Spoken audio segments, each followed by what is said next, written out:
কোন সম্মানের পিছনে পইরা আমার এই দয়ার মালিককে ভুইলা কার মোহাব্বতে পড়ছ। বাজান এই জন্য আল্লাহ আমার বাজানদেরকে বলবো, পর্দা আলে মা বোনদেরকে বলবো, একটু মাঝে মাঝে একটু দুনিয়া সম্পর্কে একটু মুরাকাবা করো, এরপর আখেরাত সম্পর্কে একটু মুরাকাবা করো। বাজান যারা আল্লাহর ওলি তারা দুনিয়া এবং আখেরাত নিয়ে মুরাকাবা কইরা তারা দুনিয়া সম্পর্কে বলে হাকিকত সে তো দুনিয়া বে খবর হ্যায়, দুনিয়া কি নুমাইশ পর নজর হয়। বাজান মাঝে মাঝে একটু চক্ষু বন্ধ করো, মাঝে মাঝে একটু নিরিবিলি চিন্তা করো দুনিয়ার হাকিকতটা কি। আসলে দেখবা সব ফাঁকি আর ফাঁকি। যার যত বয়স হয়ে গেছে একটু পিছনের দিকে তাকে একটু মুরাকাবা করো, দেখবা মনে হয় সব কালকের ঘটনা। ওদিকে আয়নার সামনে যখন চেহারা যখন আয়নার দিকে তাকায় দেখি কাঁচা দাড়িগুলা পাইকা সাদা হয়ে গেল। কত লোক নিয়ে একসঙ্গে বাজার করলাম, এখন বাজারে সেই লোকগুলোকে আর দেখা যায় না। গল্পের টেবিলে গল্প করলাম, গল্পের টেবিলেও পাওয়া যায় না। চায়ের টেবিলে চা খাইলাম, চায়ের টেবিলেও পাওয়া যায় না। আরে তামাম দুনিয়া যে কোনো প্রান্তে মানুষ থাকলে সেকেন্ডে যোগাযোগ করা যায়, কিন্তু আমার আম্মা কোথায় গেল, আমার আব্বা কোথায় গেল, আমার আত্মীয় স্বজন দাদা দাদিরা কোথায় গেল, নানা নানুরা কোথায় গেল, আমার পড়শিরা কোথায় গেল। আরে আজকে তো অনেকে আমরা সুদকে সুদ মনে না কইরা, ঘুষকে ঘুষ মনে না কইরা সরকারি দলের সঙ্গে ক্ষমতার সঙ্গে জড়াইয়া চাঁদাবাজি, টেন্ডারবাজি, বাজান বিভিন্ন ধরনের জুলুম, নির্যাতন, মিথ্যাবাজি, খুন গুমের বিভিন্ন অপরাধের ভিতরে লিপ্ত। কিন্তু কার জন্য করো? একটু মাঝে মাঝে চক্ষু বন্ধ কইরা মুরাকাবা করবা, দেখবা আসলে সব ফাঁকি। এই কবরের যাত্রীরা, দুনিয়া কিন্তু আরামের জায়গা না। কেউ কোনোদিন পায় নাই, কেউ কোনোদিন পাবে না। আর দুনিয়া দারুল মেহনেওয়াল বালা। দুনিয়ার পরিচয় যদি একবার তোমার কাছে আসে, দেখবা বাজান দুনিয়ার কোনো মূল্যই থাকবে না। কিসের ক্ষমতা, কিসের পীরগিরি, কিসের মুফতিগিরি, কিসের মেম্বারগিরি, কিসের চেয়ারম্যানগিরি, কিসের সেক্রেটারিগিরি, কিসের সভাপতিগিরি, কিসের বিল্ডিং এর পরিচয়, কিসের গাড়ির পরিচয়, কিসের বাড়ির পরিচয়। ওই অন্ধকার কবরে আপনি ছাড়া কেউ আপন হবে না। ربنا آتنا في الدنيا حسنة وفي الآخرة حسنة وقنا عذاب النار رب ارحمهما كما ربياني صغيرا سبحان ربك رب العزة عما يصفون وسلام على المرسلين والحمد لله رب العالمين. وعليكم السلام ورحمة الله وبركاته. الحمد لله الحمد لله نحمده ونستعينه ونستغفره ونؤمن به ونتوكل عليه ونعوذ بالله من شرور أنفسنا من يهده الله فلا مضل له ومن يضلله فلا هادي له ونشهد أن لا إله إلا الله وحده لا شريك له ونشهد أن محمدا عبده ورسوله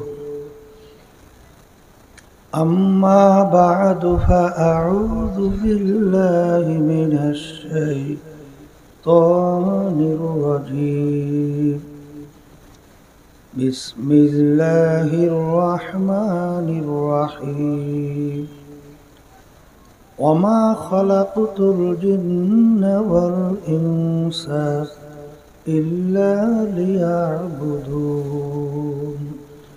صدق الله العلي العظيم দূরের শব্দ এত বাড়াইছো কা মাঠ আর দূরের শব্দ একরকমের পেরে রাখেন সবাই দুরূদ শরীফ পড়ি আল্লাহুম্মা সাল্লি আলা সাইয়্যিদিনা ওয়া হাবিবিনা ওয়া মাওলানা মুহাম্মদ সাল্লাল্লাহু আলাইহি ওয়া আলা আলিহি ওয়া আসহাবিহি ওয়া বারিক ওয়াসাল্লাম আল্লাহুম্মা সাল্লি আলা সাইয়্যিদিনা ওয়া নাবিয়িনা শাফি'িনা ওয়া হাবিবিনা ওয়া মাওলানা মুহাম্মদ صلى الله عليه وعلى آله وأصحابه وبارك وسلم اللهم صل على سيدنا ونبينا شفيعنا وحبيبنا ومولانا محمد صلى الله عليه وعلى آله وأصحابه وبارك وسلم শুকরিয়া আদায় করতেছি মহান রব্বুল আলামিনের দরবারে। রব্বুল আলামিন ফিতনা ফাসাদের যুগে চরমুনায় নমুনায় 3 দিন ব্যাপী মাহফিলের দ্বিতীয় দিন আজকের শেষ বৈঠক। আল্লাহ রব্বুল আলামিন এই বেহেশতের বাগানের মধ্যে আমাদেরকে আসার বসার দিনে আলোচনা করার শোনার তৌফিক দান করছেন। শুকরিয়া তার সবাই বলি আলহামদুলিল্লাহ।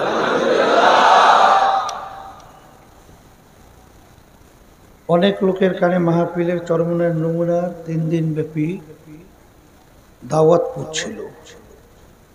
অনেকের সুযোগ ছিল, ইচ্ছা করলে আসতে পারত। অনেকের সুযোগ থাকা সত্ত্বেও মাহফিলে আসে নাই। না আসার কারণ হিসেবে আমার আব্বাজান রাহমাতুল্লাহি আলাইহি বলতেন বুঝের অভাব। আর এই 3 দিন ব্যাপী চরমুনার নমুনায় মাহফিল করার মূল উদ্দেশ্য হলো আমাদের ভিতরে সহি দ্বীনের বুঝ পয়দা হওয়া। কথা ঠিক না? চরমুনায় নমুনায় মাহফিল, চরমুনাইতে কি হয়? 3 দিন, সোয়া 3 দিন, 3.5 দিন ব্যাপী মাহফিল। ওখানে কিন্তু কিভাবে ধনী হতে হবে, মামলা মোকদ্দমায় কিভাবে পরিত্রাণ পাবে, বাচ্চা কাচ্চা হয় না তদবির করলে হবে, এক কথায় দুনিয়ার যে বিভিন্ন উদ্দেশ্য থাকে ওই উদ্দেশ্যে চরমুনায় নমুনা বা চরমুনায় মাহফিল প্রতিষ্ঠিত করা হয় নাই। চরমুনায় মাহফিল প্রতিষ্ঠার মূল উদ্দেশ্য হলো আশরাফুল মাখলুকাত মানুষ তার সৃষ্টিকর্তার সাথে একটা সম্পর্ক তৈরি করার জন্য। আল্লাহ রাব্বুল আলামিন 18,000 কম বেশি মাখলুকাত সৃষ্টি করছেন। এর ভিতরে 2টা মাখলুকাত আল্লাহ সৃষ্টি করছেন তার ইবাদতের জন্য, একটা মানুষ আর একটা জিন। লিয়াবুদুনের তাফসীরের ভিতরে আসছে আই লিয়ারিফুন, অর্থাৎ আল্লাহ রাব্বুল আলামিন তার বান্দাবান্দিকে সৃষ্টি করছেন সৃষ্টিকর্তার পরিচয় লাভ করার জন্য। কার পরিচয়? সৃষ্টিকর্তা পরিচয়। যখন বান্দাবান্দি আল্লাহর পরিচয় পাবে, সৃষ্টিকর্তার পরিচয় পাবে, তখন ওই বান্দাবান্দি আল্লাহর হুকুম মানা তার জন্য সহজ হবে। কি হবে? আর পরিচয় যদি না পায় তখন তার জন্য আসলে সেই কথা মানা অত সহজ না। কথা ঠিক কিনা? আল্লাহ রাব্বুল আলামিন আমাদের খালেক, আল্লাহ আমাদেরকে সৃষ্টি করছেন। শোনেন, আজকে দুনিয়ার ভিতরে মানুষ মানুষকে ভালোবাসে, মহব্বত করে, কথা মানে, তার পিছনে কতগুলো কারণ আছে না? এর ভিতরে একটা কারণ হলো, কেউ আপনাকে যদি বিভিন্ন কায়দায় সহযোগিতা করে বিপদের সময়, তখন তার জন্য তার একটা আন্তরিকতা তৈরি হয়, ঠিক না? এইভাবে দুনিয়ার বিভিন্ন স্বার্থ যার থেকে রক্ষা হয়, তখন তার সঙ্গে একটা সম্পর্ক তৈরি হয়ে মহব্বত তৈরি হয়। কিন্তু দুনিয়ার যে স্বার্থটা, এটা কিন্তু অস্থায়ী। আর যেই আল্লাহর বান্দাবান্দি আল্লাহ রাব্বুল আলামিনের পরিচয় পাবে এবং আল্লাহর সঙ্গে সম্পর্ক তৈরি করবে, এই সম্পর্কটা হলো স্থায়ী। কথা ঠিক না? আসলে আল্লাহ রাব্বুল আলামিন এই চিন্তা করার শক্তি মানুষের ভিতরে দান করছে, কোনো গরুর ভিতরে দান করে নাই। যে আমাকে কে সৃষ্টি করলো, কেন সৃষ্টি করলো, আমি ছিলাম কোথায়, আসি কোথায়, রওনা করব কোথায়, এই চিন্তা কি গরু করবে? ছাগল ভেড়া করবে? এই চিন্তা করবে একমাত্র কি মানুষ। আর এই চিন্তা করার শক্তি আল্লাহ মানুষের ভিতরে দান করছে। কথা ঠিক না? আমরা ছিলাম কোথায়, আসি কোথায়, যাব কোথায়? আল্লাহ রাব্বুল আলামিন আপনাকে আমাকে এক কাতরা নাপাক পানি, তাও আবার আমশাস ভেজাইলা, এই ভেজাইলা পানি দিয়ে আল্লাহ রাব্বুল আলামিন আপনাকে আমাকে সৃষ্টি করছেন। কারণ আল্লাহ রাব্বুল আলামিন বলেন, হাল আতা আলাল ইনসানি ঈনুম মিনাদ দাহর লাম ইয়াকুন শাইআন মাযকুরা। তোমরা উল্লেখযোগ্য কোনো বস্তুই ছিল না। একটা পানির ভিতরে আপনার আমার অস্তিত্বের কোনো চিহ্ন আছে? আল্লাহ রাব্বুল আলামিন মায়ের পেটের মধ্যে ওই পানিকে রক্ত দিয়ে জমাট বাঁধাইয়া, হাড্ডি তৈরি করিয়া, হাড্ডির উপরে গোশত লাগাইয়া, এরপর ফি আহসানি তাকওয়িম আপনার আমার মতো এত সুন্দর সুরাতের একটা মানুষ তৈরি করছেন। কথা ঠিক না? এখন আমার ভাইদেরকে বলি, আজকে দুনিয়ায় কেউ কাউকে সহযোগিতা করলে তার জন্য সে পাগল হয়, তার কথা সে মানে। আল্লাহ রাব্বুল আলামিন আপনাকে আমাকে ইচ্ছা করলে মায়ের পেটের মধ্যে অন্ধ করিয়া বানাইতে পারতো না? আস্তে করে। আজকেও তো এক আল্লাহর বান্দা আমার সঙ্গে দেখা করলো, হাফেজ, অন্ধ। তার দুনিয়ার কোনো মূল্য আছে? বলেন, আছে কোনো মূল্য? সে দুনিয়ার কিছু দেখে? আল্লাহ রাব্বুল আলামিন তার দয়া মায়ায় আপনাকে আমাকে সুন্দর দুইটা চক্ষু দান করছে। এরপরে কত মানুষ বোবা, কথা বলতে পারে না। আমরা তো বিভিন্ন জায়গায় যাই, বলে হুজুর বাচ্চাদের জন্য দোয়া করো, কথা বলতে পারে না। আল্লাহ রাব্বুল আলামিন আপনাকে আমাকে কথা বলার শক্তি দান করছেন না? আল্লামাহুল বায়ান, তোমাকে আমাকে কথা বলার শক্তি দান করছেন, তাকে দেয় নাই। যদি কথা বলতে না পারতাম, আপনার আমার দুনিয়ার কোনো কি স্বার্থ আর থাকে? কথা না বললে আর থাকি? এই নেয়ামত কে দান করছেন? দয়া কার? আল্লাহ। এরপরে আল্লাহ রাব্বুল আলামিন আপনাকে আমাকে ইচ্ছা করলে মায়ের পেটের ভিতরে অঙ্গহানি করে বানাইতে পারতো না? আতুর, ন্যাংরা, খোরা, হাত নাই, পাও নাই, অনেক সন্তানের এরকম আছে না? আল্লাহ রাব্বুল আলামিন আপনাকে আমাকে সুন্দর একেবারে কমপ্লিট একটা মানুষ তৈরি করছেন, করছে না? এরপরে দেখেন অনেক বড় লোকের সন্তান আমাদের কাছে অনেক সময় নিয়ে আসে, হুজুর ওর জন্য একটু দোয়া করে।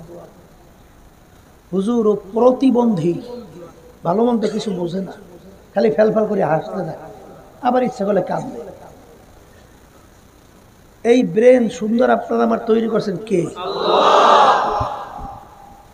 আচ্ছা, এই যে আল্লাহ রাব্বুল আলামিনের দয়ায় মায়ায় আমি এরকম সুন্দর একটা সুরাতের মানুষ তৈরি হলাম, এই মাওলার প্রতি আপনার আমার জন্য একটু কিছু নেয়ামতের শুকরিয়া আদায় দরকার আছে না নাই? হ্যাঁ, ওয়াইন তাউদ্দু নি'মাতাল্লাহি লা তুহসুহা। আল্লাহ রাব্বুল আলামিন আপনার আমার যে অফুরন্ত নেয়ামত দান করছেন, কোনদিন হিসাব করিয়া এই নেয়ামত গণনা করে শেষ করা যাবে? শোনেন, আসলে আপনার আমার চিন্তাও নাই, চেষ্টাও নাই। এক আল্লাহর বান্দা মসজিদের ভিতরে যাই কান্দে, গরিব, মানে একজোড়া যে স্যান্ডেল জুতা কিনবে পয়সাও নাই। এখন আল্লাহ রাব্বুল আলামিনের কাছে ফুফাইয়ে কান্দে, মালিক তুমি আমাকে এত অসহায় বানাইলা, এত গরিব, আমি একজোড়া জুতা কেনারও তৌফিক তুমি আমাকে দেও নাই, আমি খালি পায়ে হাঁটি। আল্লাহর বান্দা কাইন্দে টাইন্দে মসজিদ থেকে বের হয়েছে। বের হওয়ার পরে মসজিদের দরওয়াজায় দেখ এক আল্লাহর বান্দা পেয়ালা হাতে মানুষের কাছে পয়সা চায়, দুইটা পাও আল্লাহ তাকে দেয় নাই। কি দেয় না? দুটো পাওই দেয় নাই। তখন ওই আল্লাহর বান্দা বলতেছে, রে আমার মালিক, আমার সে জালেম, নেমো খারাপ, দ্বিতীয় আর দুনিয়ায় কেউ থাকতে পারে না, তুমি আমাকে পয়সা দাও নাই, টাকা দাও নাই, এই আফসোসে আমি কান্দি। তুমি তো তোমার এই বান্দার দুইটা গুরুত্বপূর্ণ নেয়ামত পাওই দান করো নাই। সেজদায় পড়ে বান্দা কান্দে, শুকরিয়া আদায় করে। এই জন্য কিতাবের ভিতরে আসছে আখিরাতের ব্যাপারে তাকানো লাগবে উপরের দিকে। বলেন, আখিরাতের ব্যাপারে তাকানো লাগবে কোন দিকে? আর দুনিয়ার ব্যাপারে তাকানো লাগবে নিচের দিকে। কোন দিকে? তাইলে আপনার ভিতরে একটা শুকরিয়া আসবে। কি আসবে? যেমন অনেকে আছে ঢাকা শহর গেছে, যাইয়ে দেখে অনেকে 10 তলা বাড়ি, আর ও তো থাকে পাতার ঘরে। এখন ওর দিলের ভিতরে এত ব্যথা, আফসোস যে হারে আমার সেরকম একটা 10 তলা বিল্ডিং হইল না। আচ্ছা, এই আফসোস করলে আর 10 তলা বিল্ডিং হয়ে যাবে? আচ্ছা, বরঞ্চ মনের ভিতরে কষ্ট বাড়বে।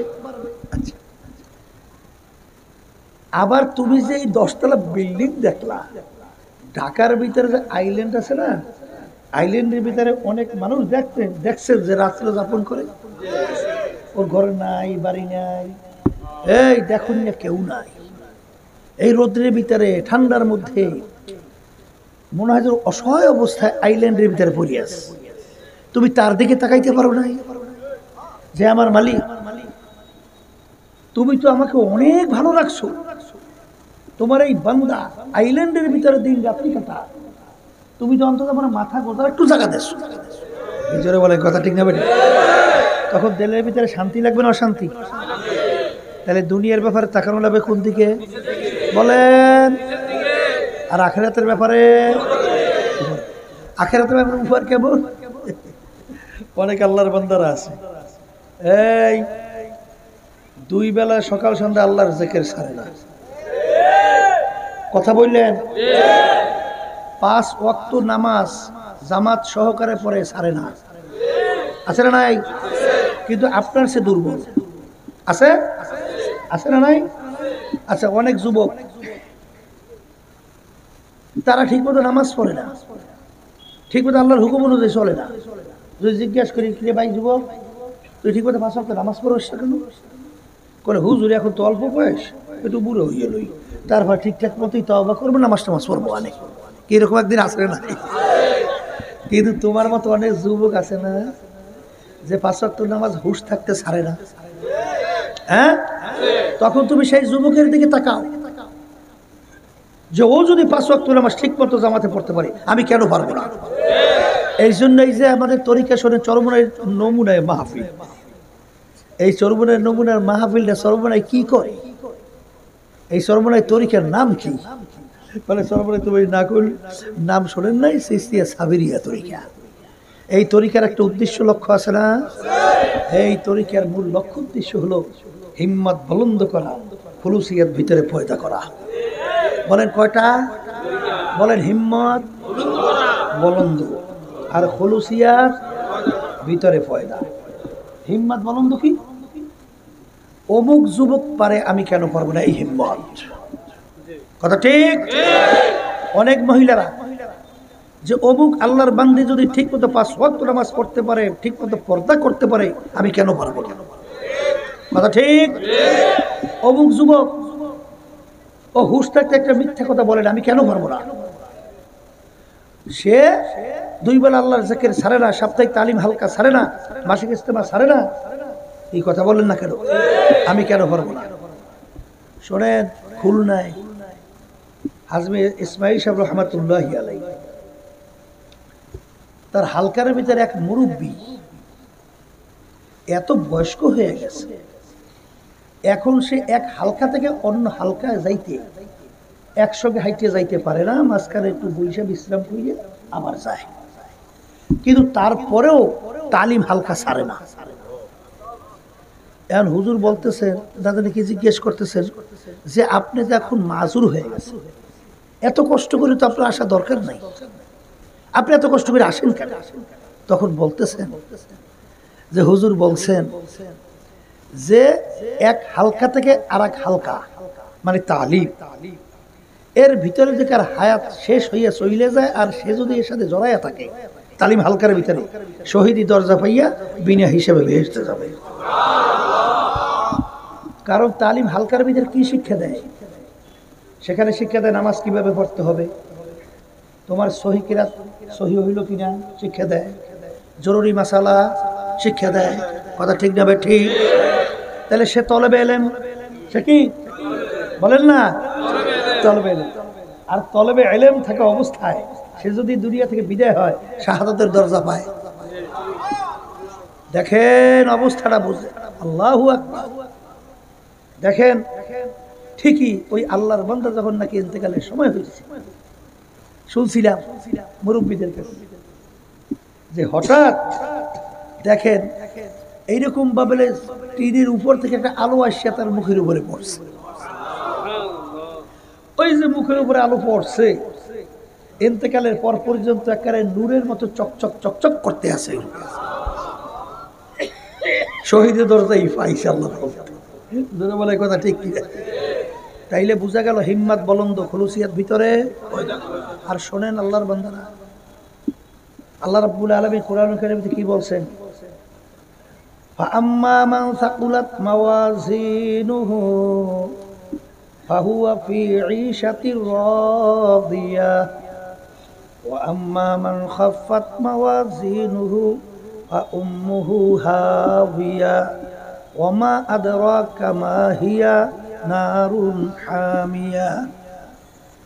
আল্লাহ রাব্বুল আলামিন বলছেন কিয়ামতের ময়দানে বান্দা বান্দির আমল নামা দাড়ি পাল্লা দিয়ে ওজন দেবে। কিতে ওজন দেবে বলেন না? আল্লাহ বলতেছেন যার নেকের পাল্লা ভারী হয়ে যাবে, ওজন হবে, আর গুনার পাল্লা হালকা, তার জন্য আমি ঘোষণা দেব বেহেশত।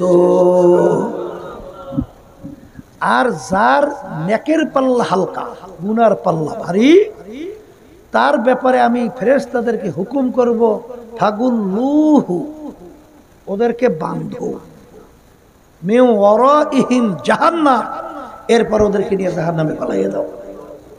কথা ঠিক কিনা?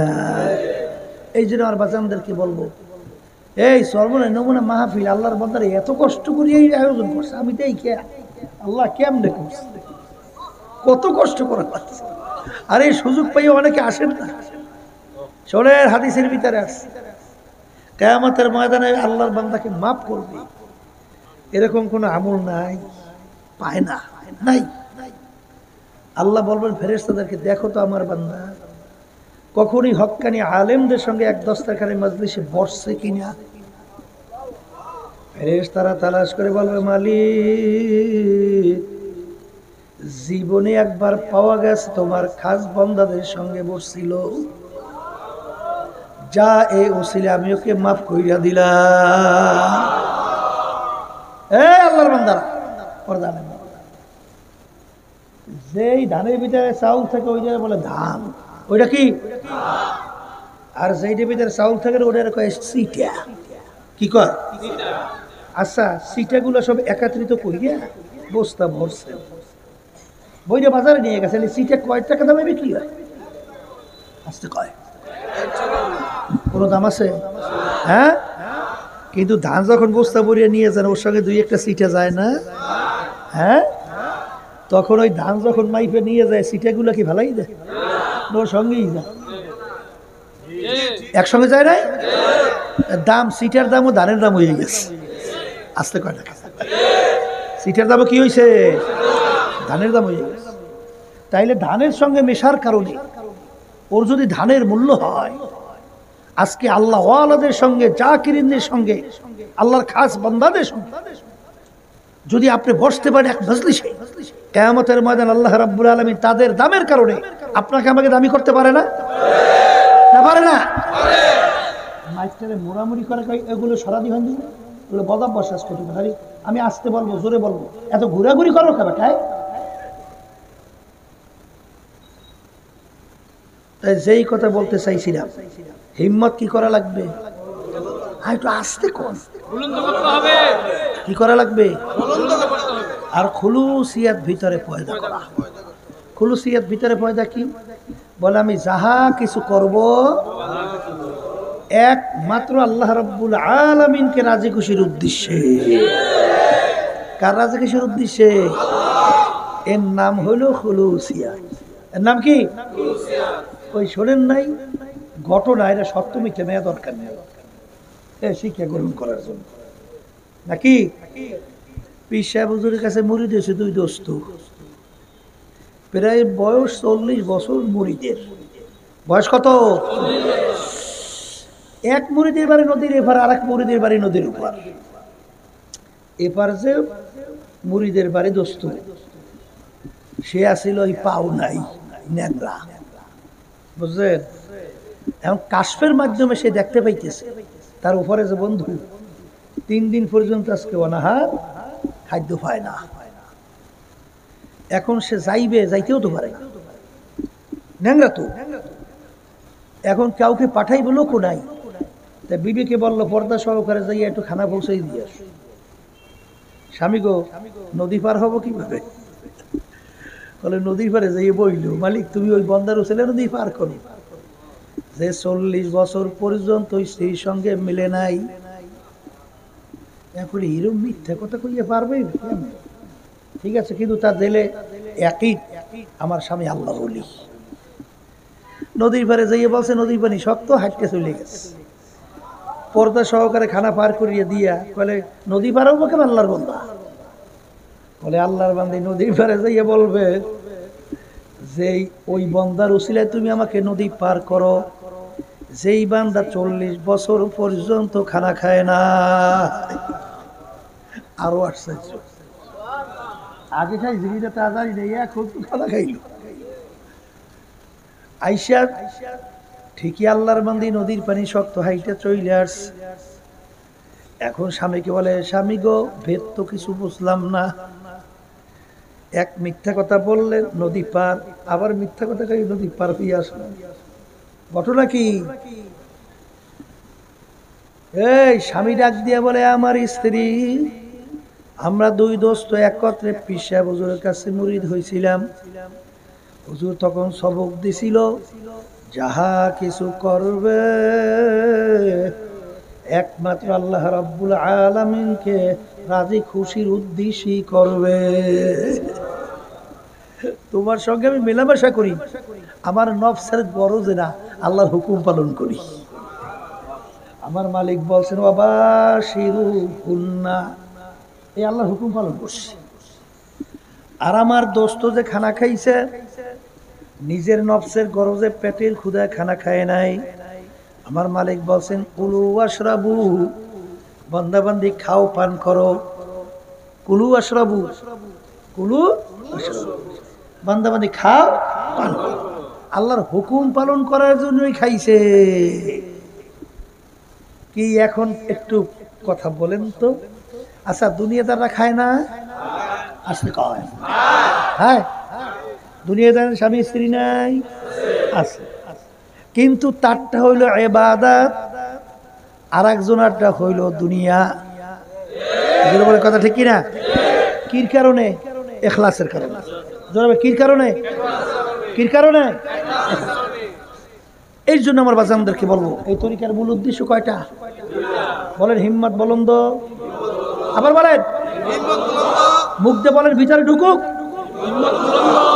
খুলুসিয়ত, ভিতরে ফয়দা। এখন কথা আছে বাজার, নফস আম্মারার সঙ্গে জেহাদ করা এ কিন্তু ছোট মোটো ব্যাপার স্যাপার না।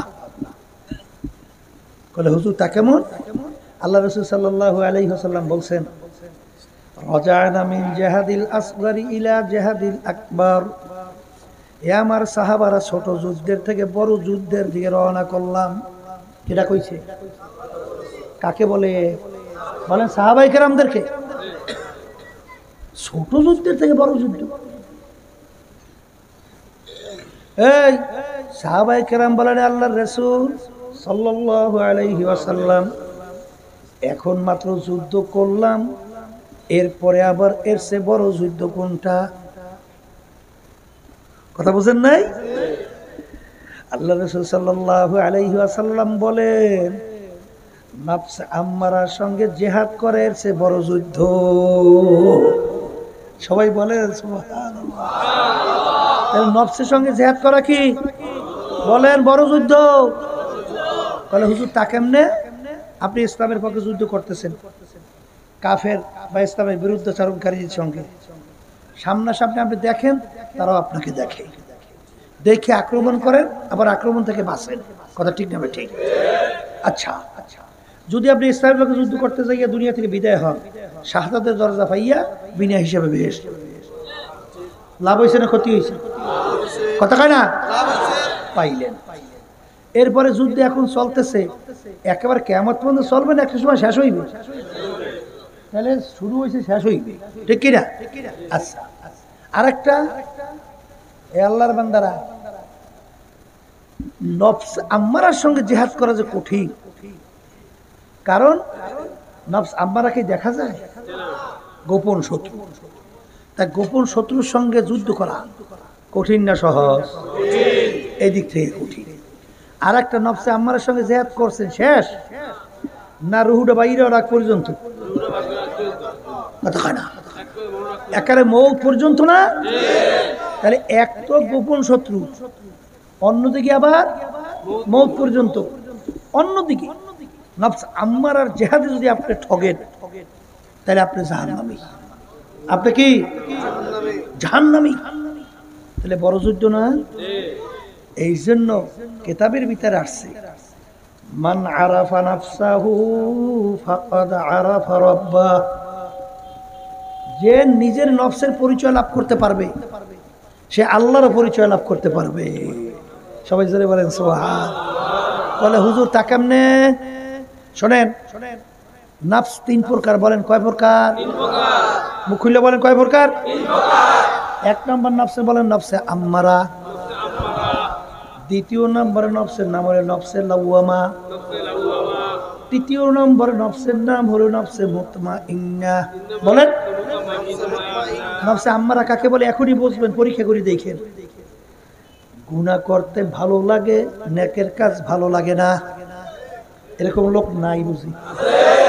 পর্দার মা বোনদের মধ্যেও আছে, আছে না? কি করতে ভালো লাগে? গুনাহ, নেক কাজ করতে ভালো লাগে না। আপনি বুঝবেন আপনার ভিতরে নফস হইল নফসে আম্মারা। কথা ঠিক? এরপরে যে তরিকা শোনেন, সিস্তিয়া সাবিরিয়া তরিকা, আরো অনেক সহি তরিকা আছে না নাই? আল্লাহর ওলিরা কোরআন এবং হাদিসের ভিতর থেকে আপনাকে আমাকে নফসের জিহাদে জেতার জন্যে, ভিতরে ইখলাস পয়দা করার জন্যে আপনার আমার জন্য ঔষধের ব্যবস্থা করছে। কি ব্যবস্থা? আমাদের এই তরিকার 5টা ঔষধ। কয় ঔষধ? 1 নম্বর সকাল সন্ধ্যা আল্লাহর জিকির। 2 নম্বর আল্লাহর ওলিদের কিতাব পড়া, না পড়তে জানলে অন্য দ্বারা পড়াইয়া শোনা। 3 নম্বর সপ্তাহে তালিম হালকা জিকিরে থাকা। 4 নম্বর মাসিক ইস্তেমা করছে সব গুজারিতে থাকা। 5 নম্বর চরমনাইতে বছর 2 বার মাহফিল, ব্যাটারি চার্জ দেওয়া। মানে কথা ঠিক না বেটি? এই 5 ঔষধ। এখন আল্লাহর বান্দাবান্দি বইসে সকলে একটু জিকির করতেছে।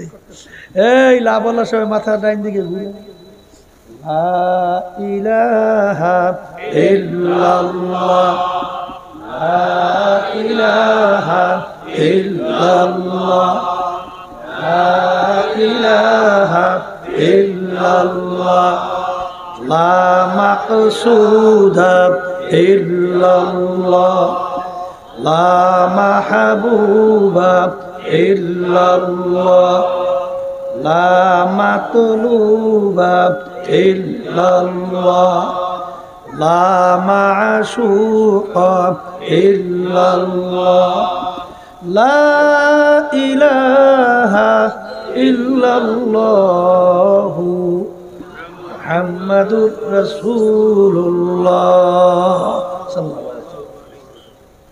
এই জিকির করতে করতে এক পর্যায়ে নফস আম্মারা পরিবর্তন ঘইটা ওই নফস হয়ে যায় নফসে লাওয়ামা। কোন নফস? নফসে লাওয়ামা কাকে বলে ভালো করে বুঝেন। বলে গুনাহ করার সময় চুপ থাকে, গুনাহ করার সময়, গুনাহ হয়ে যাওয়ার পরে ভিতরে একটা আফসোস তৈরি হয়। ভিতরে কি তৈরি হয়? আরে গুনাহটা করলাম কা, গুনাহটা করলাম কা, এরকম হয় হয় হয়। এইটার নাম কোন নফস? নফসে লাওয়ামা। এরপর ওই মুজাহাদা, এই দেখেন আজকারের মাধ্যমে মৌতের মুরাকাবা, কোরআন কারীম তেলাওয়াত, আল্লাহর খাস বন্ধুদের সংস্পর্শে সোহবতে থাকা, থাকার পরে আস্তে আস্তে ওই নফস পরিবর্তন হইয়া এক পর্যায়ে নফসটা হইয়া যায় নফসে মুতমাইন্না। বলেন কোন নফস? নফসে মুতমাইন্না পরিচয় কি বলেন? নেকের কাজ করতে পারে, গুনার কাজ ছাড়তে পারে। বলেন বলেন। যেই আল্লাহর বান্দা বান্দি এই পর্যায়ে বুঝবে, এই নফসটা হলো নফসে মুতমাইন্না। এই নফস নাম কি? এখন আমার বাজানদেরকে বলবো, পর্দালে মা বোনদেরকে বলবো, কুরআনুল কারীমের ভিতরে আল্লাহ রাব্বুল আলামিন বলছেন, ইয়া আইয়াতুহান নাফসুল মুতমাইন্না ইরজিই ইলা রাব্বিকি রাদিয়াতাম মারদিয়া ফাদখুলি ফি ইবাদি ওয়াদখুলি জান্নাতি। সূরা বলেন সুবহানাল্লাহ। কিয়ামতের ময়দানে আল্লাহ রাব্বুল আলামিন ডাক দেবেন। কি দেবেন? কাদেরকে? বলেন নফসে মুতমাইন্নার দলদেরকে। বলেন কাদেরকে ডাকবেন? কাদেরকে ডাকবেন? একে আমি বলছি না, আল্লাহ কোরআনুল কারীমে আয়াত শুনিয়েছি। কে বলছে? এখন আপনি পরীক্ষা করে দুনিয়া থেকে কবরে যাওয়া লাগবে। এখন আপনি পরীক্ষা করে দেখেন আপনার নফসটা কোন নফস।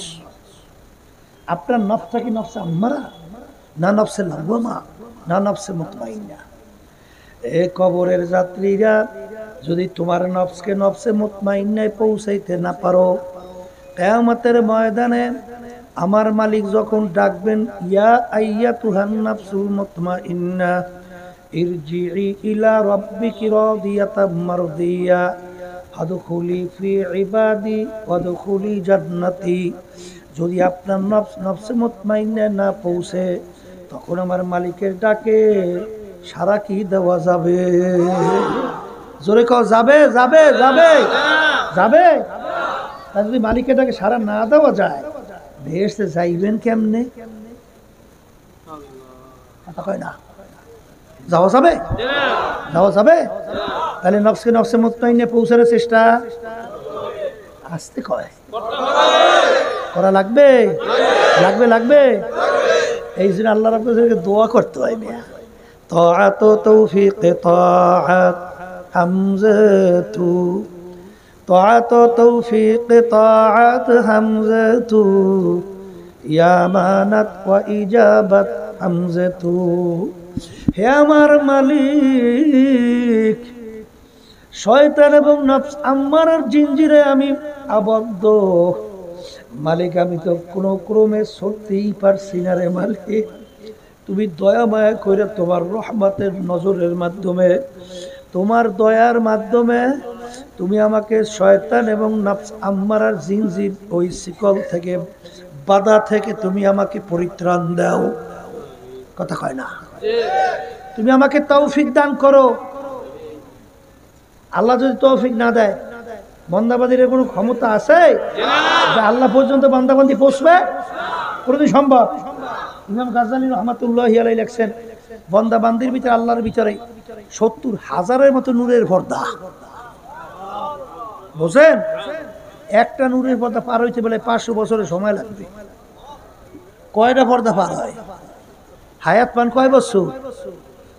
আল্লাহ পর্যন্ত পৌঁছা সম্ভব? আসতে কয়।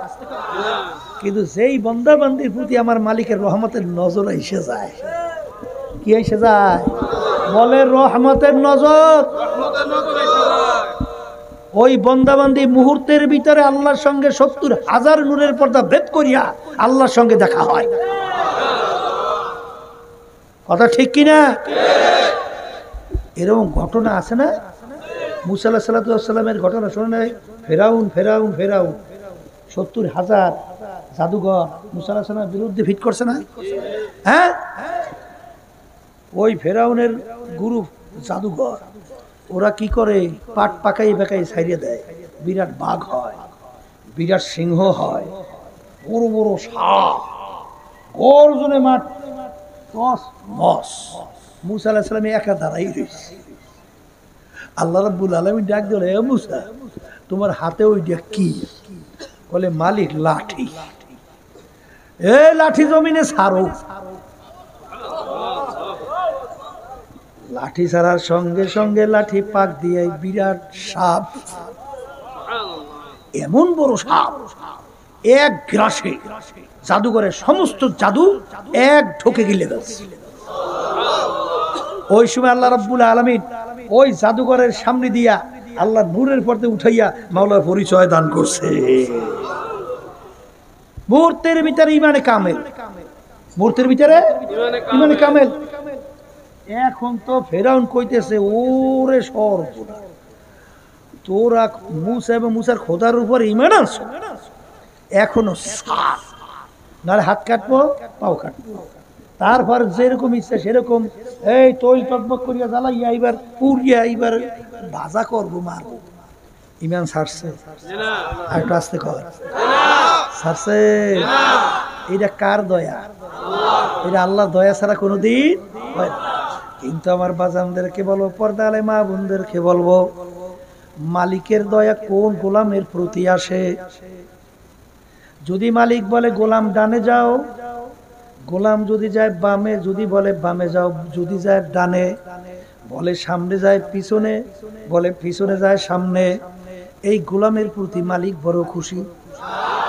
আপনারা এই কর না, আপনারাই বলেন কি না? তা কোন গোলামের প্রতি মালিক খুশি হয়? এই গোলাম মালিকের হুকুম অনুযায়ী চলে, পারে বা না পারে, চেষ্টার কোনো ত্রুটি নাই। ওই গোলামের প্রতি মালিকের দয়া আসে তো শুধু তাই না, তাই না, তার কোলের ভিতরে জায়গা দিয়ে আদর করে। আমার মালিক তো বান্দা বান্দির দিকে তাকাইয়া থাকে, বান্দা বান্দিকে আমার মালিক ডাকে, বান্দা বান্দি আসো। বান্দা বান্দি সাধ্য অনুযায়ী চেষ্টা করে, তারপরেও বান্দা বান্দি লক্ষ্যে পৌঁছতে পারে নাই। আমার মালিক বলেন, মান আতানি ইয়ামশি আতাইতুহু হারওয়ালা। হে আমার বান্দা বান্দি, তুই আমাকে পাওয়ার জন্য, আমার হুকুম পালন করার জন্য তুই যখন হাইটে হাইটে রওনা করবি, আমার রহমত, আমার দয়া দৌড় দিয়া যাইয়া তোকে টাইনা আমার কুদরতি কোলের মধ্যে জায়গা না দিয়া পারবো ও না। এ জোরে বলেন কথা ঠিক না ভাই? ঠিক।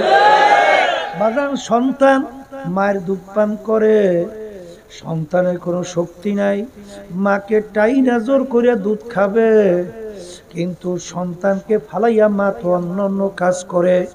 সন্তানের যখন দুধ খাওয়ার সময় হয়, সন্তান ওয়া ওয়া কইরা কান্না শুরু করে। যখন সন্তানের কান্না মায়ের কানে পৌঁছে, মায়ের শরীরের ভিতরে থরথর, কলিজার ভিতরে টান শুরু হয়ে যায়। সন্তানের কান্না মা সহ্য করতে পারে না, মায়ের কাজ হাতের থেকে পইড়া যায়। দৌড়ে দিয়ে সন্তানকে যাইয়া ধরে, দেখে সন্তানের তামাম গায়ে পায়খানা প্রসাবে ভরা। রাগ কইরা মা সন্তানকে আগুনেও ফালায় না, পানিতেও ফালায় না, ধোয়াইয়া পোষাইয়া কোলো নিয়ে আদর করে চুমা দেয় আর বলে তোকে কষ্ট দিছি। মা সন্তানকে যত মায়া করে এর সে শত হাজার গুণ বেশি মায়া করে আমার মালিক তার বান্দাবান্দিকে। আমার মালিক তো বান্দাবান্দির দিকে তাকাইয়া আছে। আল্লাহু আল্লাহ। জানেন বাজান, ওই যে একটা লোক এমন এমন খারাপ বাজান, শেষ পর্যন্ত লোক তাকে সমাজ শুধু কইয়া আল্লাহু আকবার, তাকে জঙ্গলে পাহাড়ের ভিতরে ফালায় রাখলো, কেউ নাই, ওর মৌতের সময় এসে গেছে। আল্লাহ আল্লাহ, এখন ওর পাশে কেউ নাই, ওকে কেউ সহযোগিতা করবে। তখন দুই চোখের পানি ছাইরা দেলটাকে ভাইগা মালিকের দরবারে ডাক দেয়ার বলে, এ আমার মালিক, আমার অপরাধের কারণে কেউ আমাকে জায়গা দেয় না, এমনকি আত্মীয় স্বজন দেয় নাই, আমাকে পাহাড়ে জঙ্গলে ফেলাইয়া রাখছে। এই বিশাল জঙ্গলের মধ্যে তুমি ছাড়া আমার কেউ আপন না। এ আমার মালিক, এই অবস্থায় আমার এখন পানির পিপাসায় কলিজা ফাইটে যায়। এ আমার মালিক, কি উপায় হবে? আল্লাহ রাব্বুল আলামিন ফেরেশতাদেরকে ওর আত্মীয়, ওর বাপ মা, স্বামী এবং স্ত্রী, বাচ্চাদের সুরাত ধরাইয়া ওর পাশে নিয়ে ওকে বিভিন্ন কায়দায় আদর যত্ন, শেষ পর্যন্ত আল্লাহু আকবার, আল্লাহ রাব্বুল আলামিনের কাছে এমন তওবা করছে, রব্বুল আলামিন তাকে এমন ভাবে মাফ কইরা দিল। জামানার নবীকে ডাক দিয়া বলে, অমুক জায়গায় আমার বান্দা, তাকে নিয়ে জানাজার ব্যবস্থা করো। আখারে যখন দেখলো সবচেয়ে খারাপ লোকটা, যাকে আমরা সমাজ থেকে তাড়াইয়া দিলাম, সেই লোকটাকে আবার নবীকে আদেশ করলো তাকে জানাজা নামাজ পড়াইয়া তাকে দাফন কাফন করার জন্য। বেদ তো কিছু বললাম না মালিক, ওই বান্দা আমার কাছে এমন ভাবে তওবা করছে, আমি মালিক তো দয়ার সাগর, রহমানুর রহিম। যখন বান্দা দুই পানি চোখের ছাইরা দিলটাকে ভাইঙ্গা আমাকে আল্লাহ কইয়া ডাক দিছে, আমি সহ্য করতে পারি নাই, আমার রহমতের সমুদ্রের ভিতরে জোশ উঠে গেছে। আহারে লা তাখুযুহু সিনাতু ওয়ালা নাওম, আমার মালিকের ঘুম নাই, জিমানি হলাই। বাজার, আমার মালিক কেন ঘুমায় না? আমার মালিক তোমার আমার মায়ার কারণে ঘুমাইতে পারে না। আহারে আল্লাহর বান্দা বান্দিরা, যখন গভীর রাত্রে তুমি বিপদে পইরা যখন ডাক দেবা আল্লাহ, আরে তখন যদি আমার মাওলাই ঘুমাইয়া থাকে, তখন তোর ডাকে কে সাড়া দেবে? এই জন্য আমার মালিক বলে, তোর মায়ার কারণে আমাকে ঘুমাইতে দেয় না, কারণ তুই বিপদে পড়ে আমাকে ডাকবে,